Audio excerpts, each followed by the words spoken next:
C'est une grande année pour Dinozo. Nous allons célébrer les 25 ans de cette incroyable aventure.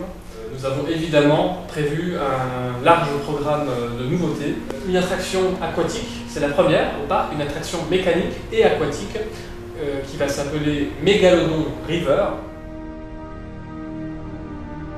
On a réfléchi autour de l'eau, l'univers de l'eau. Et donc je suis allé ouvrir mon livre dans l'univers des monstres marins, et non plus des dinosaures cette fois.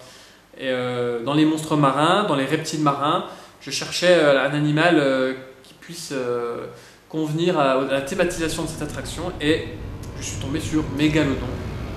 Le mégalodon, c'est un animal emblématique parce qu'il est très connu du grand public comme le Tyrannosaurus Rex ou le mammouth pour les enfants comme pour les adultes. Et on peut raisonnablement imaginer qu'il ressemblait beaucoup au grand requin blanc actuel, mais bien sûr en beaucoup plus grand, puisqu'il pouvait atteindre jusqu'à 15, peut-être 20 mètres. Mais en tout cas, ouais, c'est un animal très imposant, et un être humain adulte pouvait tenir debout dans sa mâchoire ouverte. C'est un slogan qu'on dit souvent, un peu sensationnel, mais qui est exact scientifiquement. Et donc c'est un animal parfait pour une attraction de ce type-là.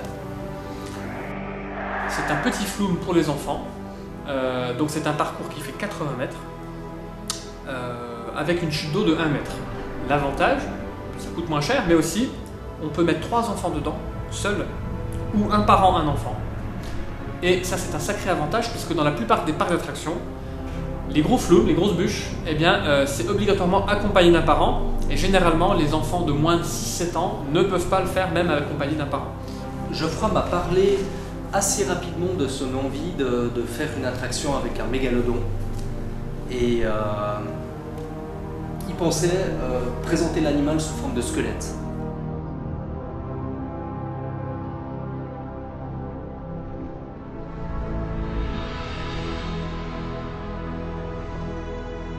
C'est un requin, donc c'est un poisson cartilagineux comme les raies ou les chimères actuelles. Ils existaient bien avant l'apparition des fameux dinosaures par exemple, mais les requins, c'est des animaux qui ont très peu évolué au cours du temps, et c'est ce qu'on appelle des fossiles vivants.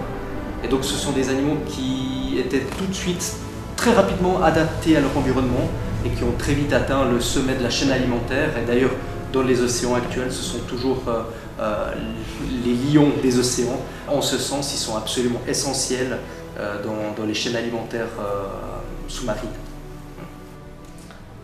Alors aujourd'hui, en 2017, on est sûr, à peu près sûr qu'il n'y a plus de mégalodons dans les eaux terrestres.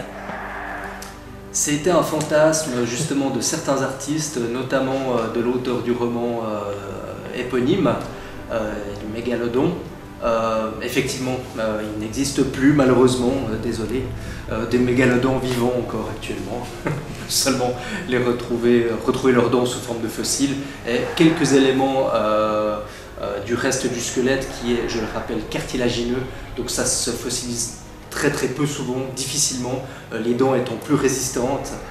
Là on peut en trouver beaucoup plus de fossiles. Et surtout, les requins ont cette capacité en fait de changer leurs dents en permanence tout au long de leur vie, un petit peu comme un tapis roulant en fait. Leurs écailles, si on peut les appeler comme ça, sont des dents, elles aussi.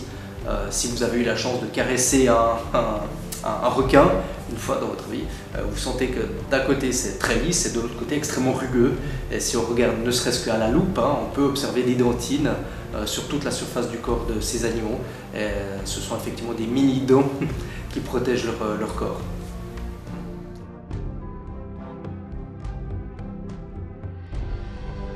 Pour Dinozo, on a pu travailler cette attraction en étant au plus proche de la réalité, de ce qu'on connaît actuellement de cet animal. Donc on traverse le corps de Mégalodon en squelette et on chute dans sa gueule, dans sa mâchoire. Et je pense que c'est ça qui va être exceptionnel pour l'expérience que les enfants et les adultes vont avoir sur Mégalodon River. Donc ça fait 5 ans au total, on a commencé 5 ans à poser les premières idées, et on en est aujourd'hui donc à Mégalodon River.